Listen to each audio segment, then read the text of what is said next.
jamás he visto que el niño sea remitido a psiquiatría, a no ser de que sea para hacer una valoración, es decir, nunca para tratamiento.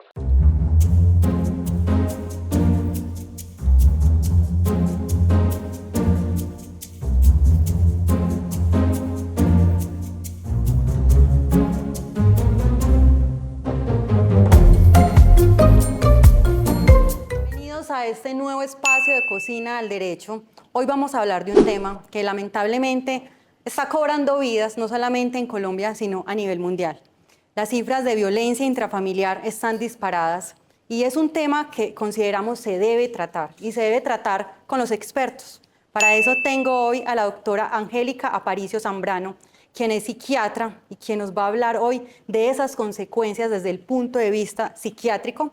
También me encuentro con el doctor David Villa, quien es nuestro abogado penalista experto en este delito, y lo vamos a ver desde los dos énfasis. Bienvenidos a este espacio, doctora, bienvenida, ¿cómo está? Muchas gracias por la invitación, feliz de poder hablar de este tema, de poder tener pues la divulgación sobre las consecuencias del maltrato en niños y adultos, que es tan importante tenerlo en cuenta. Así es, David, vuelve, lo bueno, repite. Muchas gracias a ustedes por la invitación, yo feliz de estar aquí con ustedes y sobre todo como en esta nueva experiencia también con la doctora para hablar de esa forma de violencia que quizás no es tan común, que es la violencia psicológica o esas secuelas emocionales que pueden derivarse de esos actos que pasan en la casa y que hay veces incluso desapercibidos y no se notan. Es real. Pero bueno, ellos no solamente vienen a hablar del tema, también vienen a cocinar. ¿Qué vamos a hacer, doctora? Vamos a hacer una lasaña vegetariana por mi parte y una lasaña también Boloñesa. y un postre delicioso. De Arequipe vamos a utilizar los productos de nuestros patrocinadores, Confit Colombia, Monterrojo. Nos encontramos desde la hermosa cocina de Casa Magna, que es mi casa. También vamos a tener libros de la editorial jurídica Sánchez, que nos están acompañando hoy para hacer real este programa. Entonces, bueno, manos a la obra.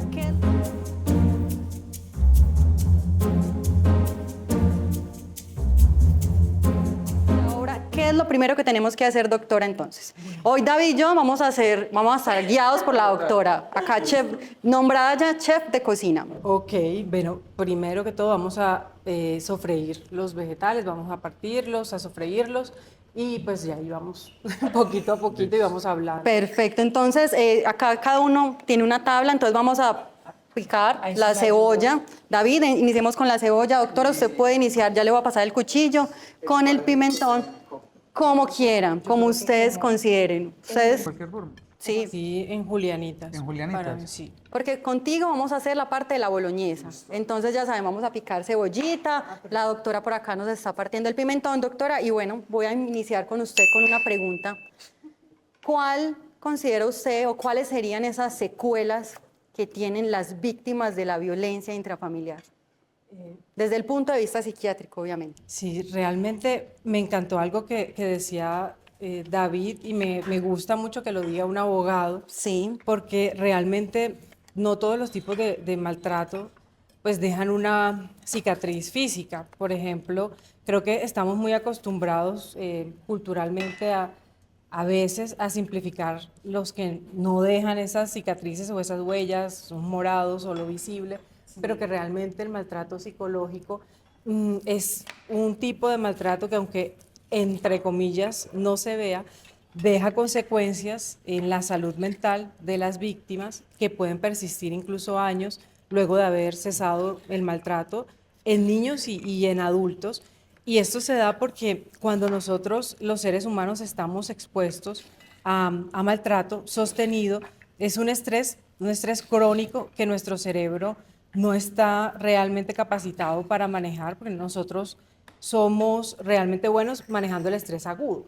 Pero cuando tenemos estrés crónico se vuelve algo mucho más difícil y ahí es donde empiezan las fallas. Estructuras como la corteza prefrontal sufre y empezamos a tener dificultad para gestionar las emociones. El hipocampo, por su lado, y la amígdala cerebral se estimula demasiado, es una hiperestimulación y comienza a mandar señales de estrés, de alarma, de que algo anda mal, porque anda mal, y todas estas de diferentes estructuras empiezan a producirse una serie de sustancias como el cortisol, afectando la corteza, afectando la densidad del hipocampo, que se asocia a la memoria, pero también en la regulación emocional. Entonces, esto da como consecuencias tanto de manera aguda como de forma crónica. De manera aguda, pues el tema de consecuencias en memoria, en atención, desregulación emocional. Por ejemplo, en niños uno ve como, es que se porta mal, es que mire cómo está de contestón, es que está grosero, y resulta que en algunos casos pueden ser víctimas de maltrato, por ejemplo, maltrato psicológico, y el niño está teniendo el cerebro cableado en ese momento más que para desarrollarse, para sobrevivir. Ese cerebro se están estimulando, son las áreas que tienen que ver con el eje del estrés, y está sobreviviendo de la manera como pues le están básicamente enseñando a los adultos. Es decir, consecuencias como la ansiedad, de trastornos depresivos, el trastorno de estrés postraumático, por ejemplo, víctimas también de maltrato físico, se asocia también a las víctimas que tienden a tener muchos traumas craneoencefálicos.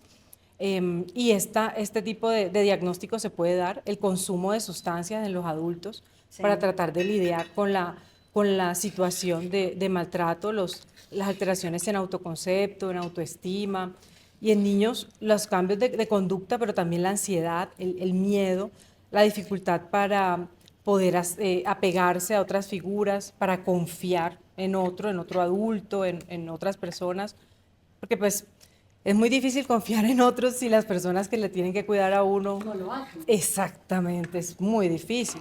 Entonces sí, las consecuencias son de esta índole, pero incluso hay descrito en los estudios consecuencias a nivel cardiovascular, a nivel pues metabólico a largo plazo, por años, luego de que un niño, por ejemplo, se expone a maltrato. Así que es importante prevenir y tratar. Es importante que si el cerebro sufre, y tener en cuenta que luego de que ya la víctima no esté bajo este maltrato, reciba pues tratamiento, ayuda, pero obviamente intervenir para que el maltrato pare, porque si no, los daños van a ir empeorando, se va cronificando, y es la vida de esa persona, aunque no sea de pronto un maltrato físico, pero es la vida de esa persona la que está ahí en juego.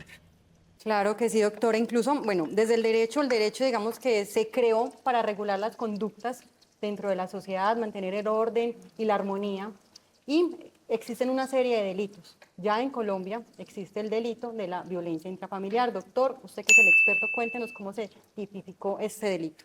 Pues bueno, para relacionarlo de pronto un poco con lo que venía diciendo la doctora, pues efectivamente en nuestro código se establece un delito que es el delito de violencia intrafamiliar, que pretende sancionar a todas aquellas personas que efectivamente, afectando la unidad familiar, lesionen a otra. Y esa lesión que deviene en esa otra persona puede ser de carácter físico, puede ser de carácter emocional, puede ser de carácter psicológico. Y efectivamente, pues esto puede generar unas consecuencias o no, pero lo que se castiga, pues en este caso, es ese maltrato que se ejerce frente a un miembro del grupo familiar. Y dentro de esas formas de violencia, pues está precisamente la violencia psicológica, emocional y verbal, que es sobre todo la que venía relatando la doctora y la que quizás nos convoca, que no tiene esas secuelas de pronto inicialmente tan evidentes como son las secuelas físicas, sin dejar de lado que en todo caso, creo yo que en la mayoría de los casos donde hay un maltrato de naturaleza física, desemboca necesariamente en una consecuencia psicológica para la persona. Sí, a pesar de que, o sea, quedan ambas cosas, y a mí me decía justamente una paciente, decía el morado se va a borrar, pero ya las otras huellas, esas son las que van a quedar. Claro, hay huellas imborrables, y acá hay un tema también, y es cómo demostrarlo dentro del proceso penal. Ahí le pregunto al doctor David, listo, ¿cómo demostrar yo que estoy sufriendo de ese tipo de afectaciones? No sé, ¿cómo lo llaman, doctora? ¿Como un estrés postraumático? ¿Cómo se puede...? De que sí, que por ejemplo en el caso de una depresión, por ejemplo, está asociada como consecuencia cuando nosotros describimos en la historia. Yo tiendo a preguntar sobre antecedentes de maltrato en adultos y en niños, y uno describe cómo pues lleva tantos años la pareja, violencia económica, violencia psicológica, tal. Pero a veces es muy difícil, doctor, sí, es verdad. A ver, yo incluso he tenido siempre, digamos, cierta dificultad en el desarrollo, digamos, de las pericias que se presentan dentro de los procesos que tenemos que refutar, porque en este tipo de delitos, pero sobre todo cuando se presentan las especialidades de violencia psicológica, el problema está en determinar cómo cómo la causa del padecimiento psicológico de la persona es específicamente un acto de violencia que afecte la unidad familiar. Es decir, frente a una persona que puede estar sometida a diferentes contextos de estrés, ¿cómo podemos decir que lo que se ha venido ejerciendo es violencia psicológica frente a ella? Porque en últimas terminamos partiendo siempre de la narración que realiza la persona en los diferentes espacios. Entonces allí el manejo de la prueba es muy delicado porque depende no solamente de la narración que hace la persona, sino precisamente de todos los elementos contextuales que se puedan derivar. Entonces, por ejemplo, que se pueda establecer la existencia de consecuencias emocionales que tenga la persona y estas consecuencias que tengan un nexo causal precisamente con esos ciclos de violencia que se está viviendo, pero también efectivamente pues otros aspectos que puedan corroborar que los ciclos de violencia realmente han existido, porque también la mayoría de los casos de violencia psicológica que se presentan hoy vienen relacionados con violencia de género por esos micromachismos o microsistemas en donde la mujer termina teniendo un papel secundario dentro del hogar o un papel, es que no encuentro la palabra de cómo decirlo en ese momento, pero un papel de subordinación frente a una figura masculina dentro del mismo. La dependencia económica, por ejemplo, que realmente culturalmente también, pues sí, está ahí muy, en estadísticas es grande aún. Pero fíjate Doc, un caso tan curioso que me consultaron esta semana, uno de los compañeros de la oficina, donde normalmente, por ejemplo, la violencia psicológica la evidencia porque el hombre, como tiene la carga económica del hogar, pues efectivamente limita los comportamientos de la mujer al asumir esas cargas. Esta semana llegó un caso muy curioso a la oficina, no sé usted qué opina, donde una señora alega ser víctima de violencia económica porque ella asume la mayor parte de los gastos del hogar, invirtiendo la carga.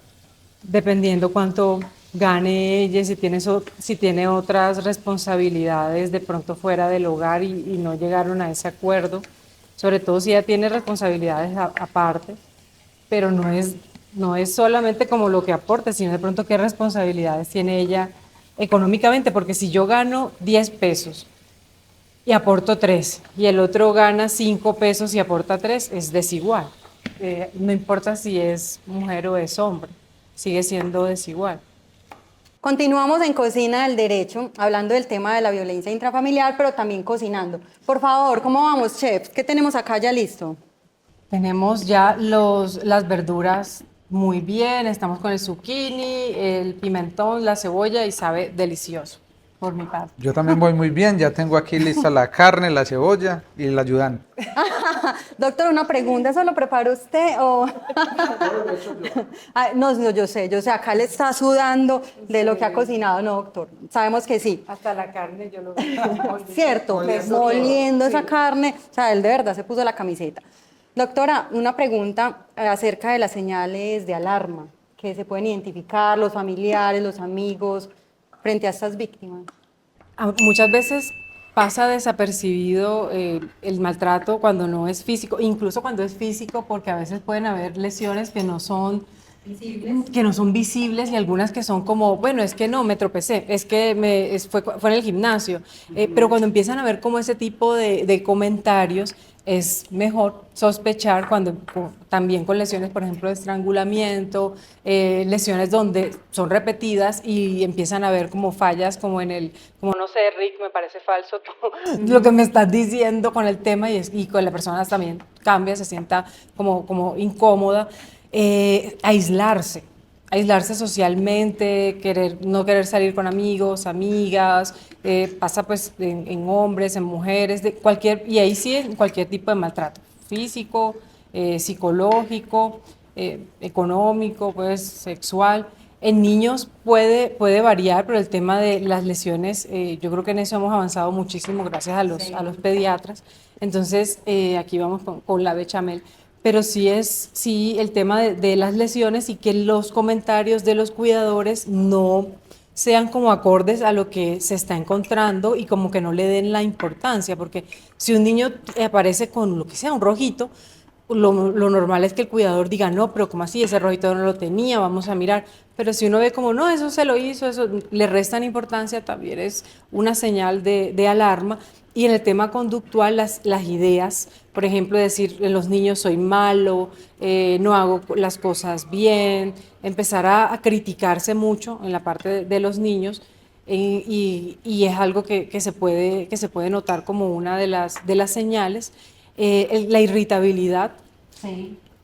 se puede ver como la tensión emocional, esa dificultad para gestionarse, para regular las emociones y que dé como resultado el que la persona responda maluco, que responda más fuerte de lo normal y que empiezan a ver esos cambios de ánimo como estaba bien, ahora está irritable, ahora está ansiosa, pues, ¿qué está pasando con esta persona y por qué tiene estos cambios de ánimo? El ausentismo laboral en un adulto que no se ha justificado, sino como no, me duele la cabeza, los dolores de cabeza en niños, en adultos incluso también, o de estómago.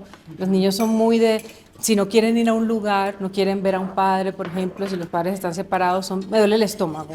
No quiero ir al colegio, me duele el estómago, me duele la cabeza.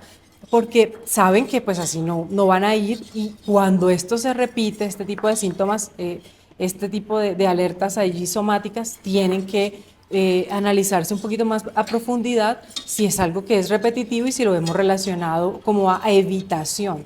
Y el tema así de dolores de cabeza, dolor muscular, que en adultos también se nota mucho, la falta, como los cambios a nivel escolar, que empieza a rendir mal en el colegio, en un adulto también, pues en la universidad o en el trabajo.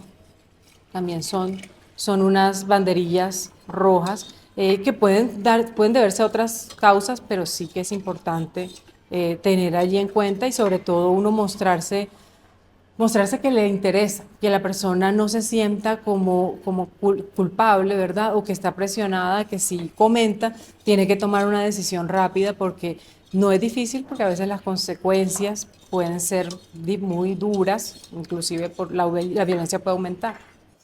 Claro que sí. Y es muy triste porque a veces cuando se dan cuenta ya es demasiado tarde.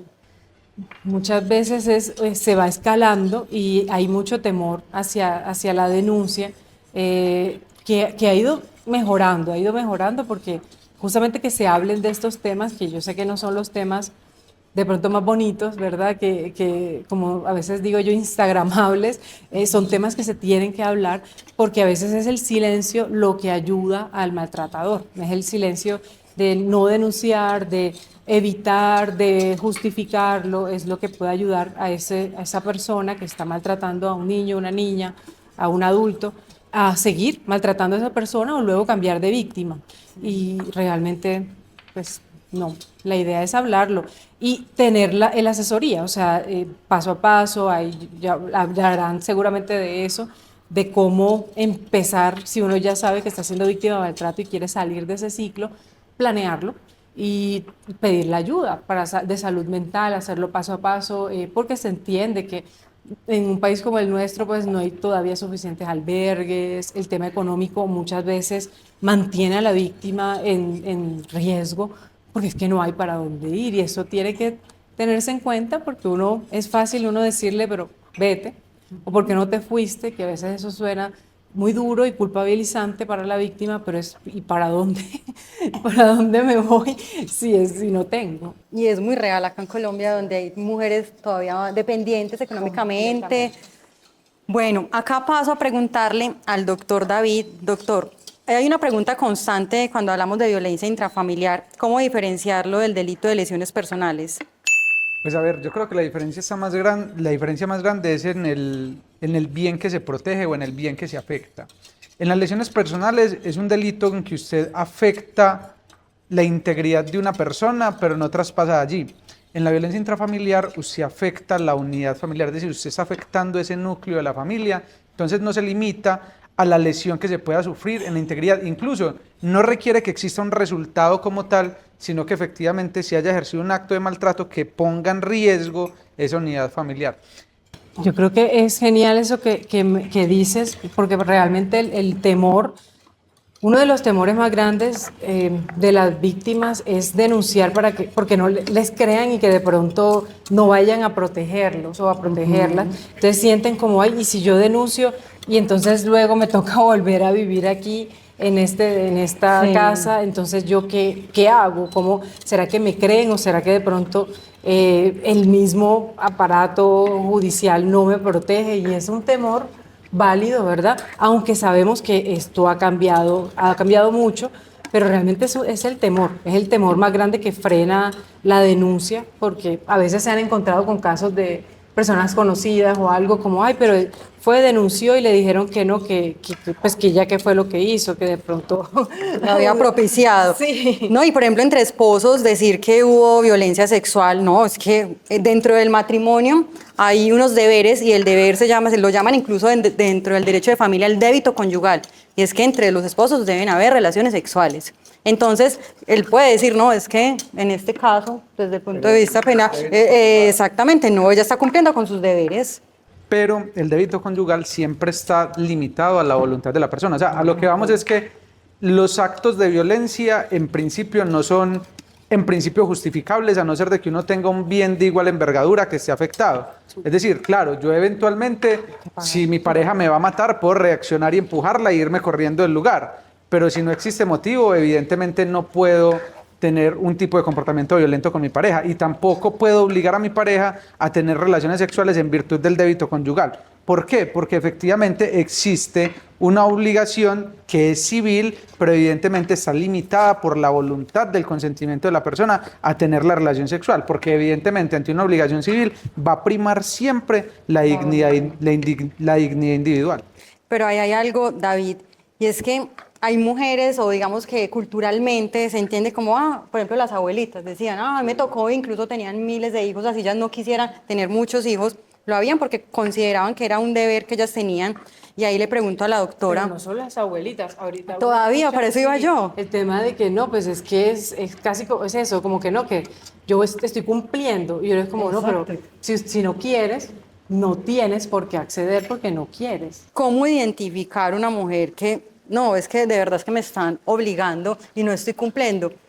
¿Cómo puede decir ella, con qué herramientas va a decir, no, es que ya me están abusando sexualmente, esto ya pasó de ser lo que se hace dentro del matrimonio? Pero el no, o sea, es que lo primero es eso, o sea, si hay una negación, lo que decía ahorita el doctor, pero si ella no dice no, o sea, si ella no dice no, es que no quiero, no vamos a tener sexo, pues realmente ahí es muy difícil, pero incluso desde el tema cultural y social es difícil convencer como a la persona, hombre y mujer, sí, que pueden decir no. Ahora, yo identificaba en los casos que hay una conducta que es quizás repetitiva, no sé eventualmente qué explicación nos puede dar usted, y es que muchas veces la mujer se atreve a decir no, pero entonces como el hombre piensa que la mujer debe decir sí, entonces hay conductas como por ejemplo relacionar parejas anteriores.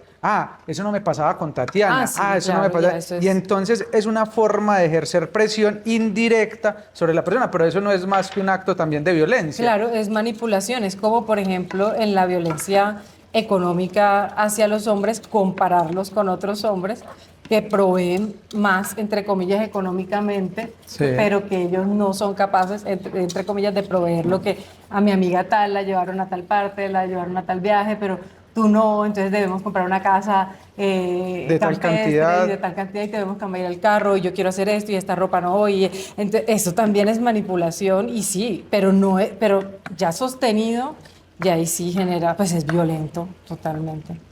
Bueno, David, ¿cómo vamos por acá? ¿Ya probaste la carne? ¿Está rica? Perfecta. Perfecta. Doctora, ¿los vegetales listos? Perfectos. Y también está lista la bechamel. ¿Le quedó? En su punto. En su punto. Entonces vamos a empezar a emplatar la lasaña. Continúo en Cocina al Derecho. Y mis invitados hoy nos deleitaron porque ya prácticamente está todo listo. ¿Qué tenemos acá, doctora? Tenemos una base de queso crema arequipe, delicioso, de confit, que me encantó porque es súper cremoso, lo probé, delicioso. Y con crema de leche, y le vamos a echar un poquito de café porque yo amo el café para darle ese toquecito a ese postre. Perfecto, y un poquito también de esencia de vainilla también Ay, le sí. podemos echar. Doctor David, ¿usted qué está haciendo? Cuéntenos. Estamos por aquí con la galleta también de Confi que nos sorprendió porque yo pensé que era panela y estamos aquí haciendo la base de ese postre que estamos haciendo en este momento. Ambos aceptaron ese reto de Confit Colombia, pero ahorita van para el reto Monterrojo y es incorporar estas papas a la receta que tenemos de lasaña vegetariana y la lasaña con boloñesa. Bueno, vamos a continuar para ya finalizar pues con este programa especial, con este tema de violencia intrafamiliar. Doctora, hablemos de esas secuelas que quedan en los niños, ese impacto que queda en los niños por este tema de la violencia. Pues realmente, como hablábamos previamente, es un estrés que es sostenido, pueden ser diferentes secuelas, pues dependiendo también el tipo de maltrato, desde maltrato físico, psicológico, maltrato sexual. De las estructuras que se alteran en el cerebro hay algo que se llama el eje del estrés, o el eje hipotálamo hipófisis adrenal, y aunque suene como raro, es realmente el nombre. Nosotros los médicos somos así especialistas en poner nombres raros, pero es muy importante porque este eje queda muy sensible. Entonces, cuando una persona es víctima de maltrato y vuelve a ser víctima de maltrato y esto se cronifica, empiezan a haber cambios en el cerebro. Y este cerebro que se está desarrollando es susceptible a cosas positivas como la buena alimentación, el afecto, pero también a lo negativo como el maltrato, y esto va a generar que el cableado del cerebro sea distinto, que la arquitectura del cerebro sea un cerebro con predisposición a tener ansiedad, depresión, incluso alteraciones metabólicas cuando sean adultos, si no se interviene a tiempo o si no se trata. Y en algunas situaciones se normaliza, entonces justamente esto se perpetúa y estos niños van a poder seguramente vivir estos ciclos luego en edades adultas nuevamente y normalizar el maltrato, porque el maltrato se puede aprender. Tanto por modelaje, o sea, ver el adulto pues maltratando, se llega a normalizar esas conductas porque ese es su ambiente pues normal, pero además de eso el cerebro pues empieza a cambiar y a ser cada vez más susceptible a los estímulos de la amígdala, es decir, a la parte muy emocional y a la reactividad, y a tener menos filtro, menos freno de la corteza prefrontal, y este cerebro que está en desarrollo pues se cablea de esta manera. Entonces sí es importante detener el maltrato y tratar una vez que se haya detenido, y tener en cuenta que el maltrato en un niño, incluso el maltrato psicológico, realmente puede generar secuelas a largo plazo, así que es necesario tratarlo y tomarlo en serio y creerles a los niños cuando hablan de maltrato. Doctora, ¿cuál es ese tratamiento recomendado desde la psiquiatría? Porque realmente es un tratamiento multidisciplinario y se busca uno, lo que hablaba el doctor David inicialmente, pues que el ambiente del niño cambie, pues debe cambiarse. Un niño víctima de maltrato debe tener otro ambiente. El tratamiento hacia padres, en caso de que sea sostenible, que pueda vivir con los padres, debe darse para entrenamiento de habilidades en cuanto a regulación emocional, porque si no se va nuevamente, pues va a pasar lo mismo. En cuanto al niño, la terapia centrada en trauma, el tener otros adultos y otros espacios que sean adecuados para su bienestar emocional, que sean vínculos positivos y seguros para él o ella. La actividad física, la meditación, todo esto va a ayudar, y la intervención de psiquiatría muchas veces es necesaria porque ya hay insomnio, ya hay diagnosticado ansiedad, depresión, y el tratamiento de estos diagnósticos va a facilitar que se dé luego la terapia, y pues también que el cerebro pueda reaprender nuevamente cómo debe estar reaccionando al estrés, no solo en esa etapa, sino en la vida adulta. Claro que sí, bueno, y esa parte desde el punto de vista de los niños, pero acá entramos ya con el doctor David a hablar de la violencia vicaria. Cuéntanos un poquito sobre esto, el contexto. Ahorita también nos hablabas que en España es considerado delito, pero en Colombia no. Sí, estábamos hablando precisamente de esos actos que se realizan para ejercer violencia psicológica sobre una persona, pero que no es ejercicio de violencia directamente sobre ella, sino sobre todo aquello que está en su entorno, sobre los hijos, sobre los animales, sobre las cosas, y que efectivamente pueden generar, digamos, algún tipo de malestar psicológico en la persona. Pero yo como que lo que es de gestión en el programa no hago sino pensar en lo que dice la doc, porque me parece muy curioso que en el sistema de restablecimiento de derecho, por lo menos en los casos que yo he analizado desde el ámbito penal, jamás he visto que el niño sea remitido a psiquiatría, a no ser de que sea para hacer una valoración. Es decir, nunca para tratamiento. Se remite a psicología, pero no a psiquiatría. Y claro, en últimas, muchas veces ni siquiera evidenciamos los cambios en la arquitectura del cerebro, como la llama usted, que pueda tener el menor. Y eso me deja pensando en unas tesis quizás muy viejas del derecho penal, si quizás esa arquitectura del derecho penal puede influir en las conductas que desarrolla la persona posteriormente en su adultez, de manera que esto pueda afectar la capacidad de violencia que tiene la persona y esto sería, digamos, triste de sostener en caso de que sea positivo, su inclinación a cometer delitos.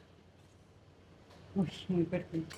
Sí, y ahí es donde el tema de, yo creo que puede ser por estigma, que no se recomiende el tratamiento de una vez por psiquiatría, porque es que estamos hablando de violencia. Entonces, si ya hay estudios que muestran que hay cambios en diferentes áreas cerebrales y hay síntomas, ¿por qué no darle la oportunidad al niño de, listo, la valoración y tratamiento, pues realmente tratamiento adecuado cuando ocurre la situación y no que tenga que luego lidiar con las consecuencias cuando es adulto y luego hay que buscar tratamiento, que es lo que uno a veces ve en la adultez, que es eso que pasa, lo que comentas, como, ok, sí, es que ahora tiene un trastorno de ansiedad y tiene un antecedente de haber sido víctima de maltrato de niño. Uno encuentra eso básicamente en todas las historias clínicas.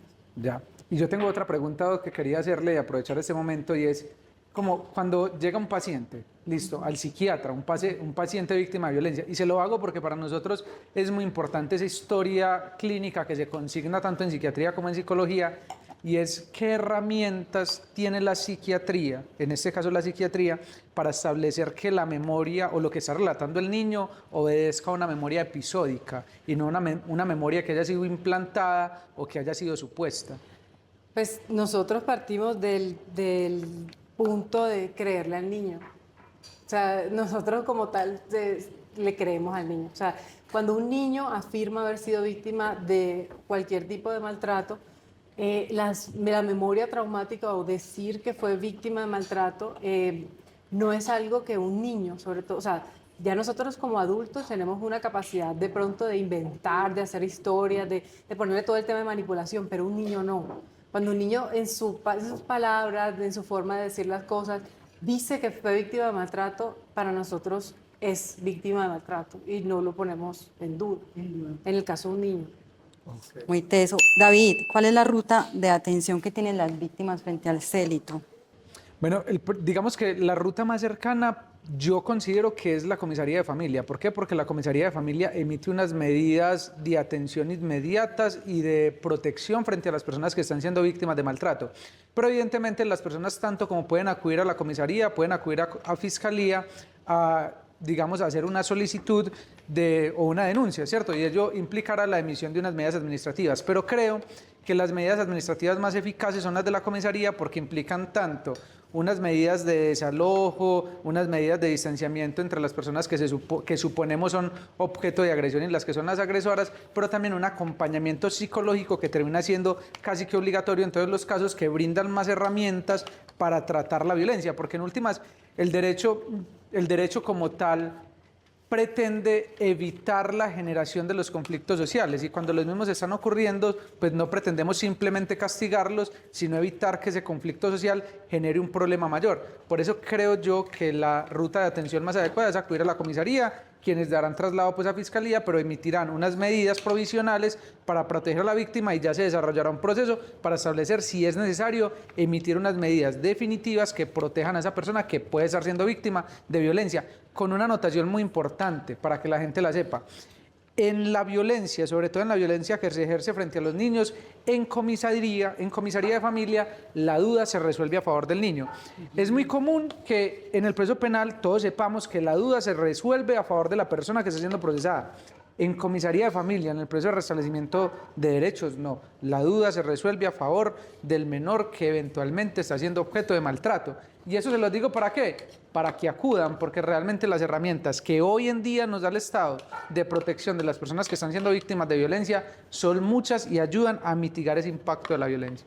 Excelente, bueno, no se me pueden ir sin antes yo hacerles preguntas rápidas, respuestas cortas. Voy a iniciar con la doctora Angélica. Doctora, ¿café o té? Café. Un libro que siempre recomienda a sus pacientes o amigos. Bueno, para pacientes sería La bailarina de Auschwitz. Ok. ¿Cuál es su plan favorito para desconectarse después de una semana difícil? A mí me gusta correr y luego que corro, comer, me gusta comer. Quedar, pues luego relajarme y leer. Me gusta mucho leer. Una película que la haya hecho reflexionar mucho. Uy, varias. A mí me gusta mucho el cine, pero bueno, ay Dios mío, la vida es bella. Ah, hermosa. ¿Qué prefiere, amanecer o atardecer? Amanecer. Si no hubiera sido psiquiatra, ¿qué otra profesión hubiera sido? Ah, antropóloga. ¿Antropóloga? Muy interesante. Sí. Excelente. Voy con el doctor David Villa. ¿Plato colombiano favorito? El ajiaco. Un personaje del derecho que lo inspire. Roxin. ¿Cuál es la primera aplicación que abre en su celular en la mañana? El WhatsApp. Una ciudad en la que sueñe de visitar. Una ciudad. Berlín. ¿Qué canción lo anima cuando está de mal genio? La Flaca. Ay, lindo. Un consejo que siempre repite a sus estudiantes o colegas. Hay dos cosas que usted tiene que saber. Para usted ganarse el respeto de un juez, tiene que conocer tanto el derecho como el caso. Si usted conoce esas dos cosas, el juez lo respeta. Y si usted tiene el respeto del juez, tiene mayor probabilidad de ganar el caso. Es real. ¿Qué prefiere, defender o acusar? Defender. Bueno, para finalizar este programa, ambos muy bien, quiero de verdad felicitarlos, agradecerles a ambos por sacar este espacio, por estar acá, por enseñarme estas recetas tan deliciosas que prepararon hoy. Y doctora, una última reflexión para que se despidan el programa. Yo creo que hablamos mucho de todas las consecuencias negativas y realmente son así, sí ocurren muchas situaciones, el maltrato deja huellas en el cerebro, en cómo está cableado, consecuencias en la salud mental, pero también el amor, los vínculos seguros, tratar a tiempo, la justicia, también genera cambios a favor que nosotros podemos nuevamente recuperarnos, tanto las víctimas adultas como los niños. Así que es importante tener esperanza. Hay una esperanza de que el cerebro, al ser tan plástico, pueda darnos la oportunidad de volver a empezar luego de haber sido víctima de maltrato. Excelente, doctora. Muchas gracias. Y ahora usted, David. A ver, yo creo que evidentemente hemos hablado de todas las posibilidades que tiene una persona que acude a denunciar violencia intrafamiliar y todas las secuencias que tiene que tener. Pero yo creo que también es importante llamar la atención a que no todo es un ejercicio de violencia. Hay ejercicios que son propios de los conflictos domésticos normales que también hay que aprender a sobrellevar y tampoco sobredimensionar los conflictos, porque las consecuencias que se pueden devenir para una persona que pueda ser condenada por violencia intrafamiliar pueden ser muchos años de cárcel. Entonces también, digamos, aprender a gestionar los conflictos y no sobredimensionar las cosas que eventualmente pasan en un conflicto doméstico. Pero ojo, que eso también, tampoco quiero decir que cualquier cosa signifique que sea un conflicto doméstico que no trascienda a un ámbito tal que necesite la protección del Estado. Muchas gracias y los esperamos en un nuevo programa de Cocina al Derecho.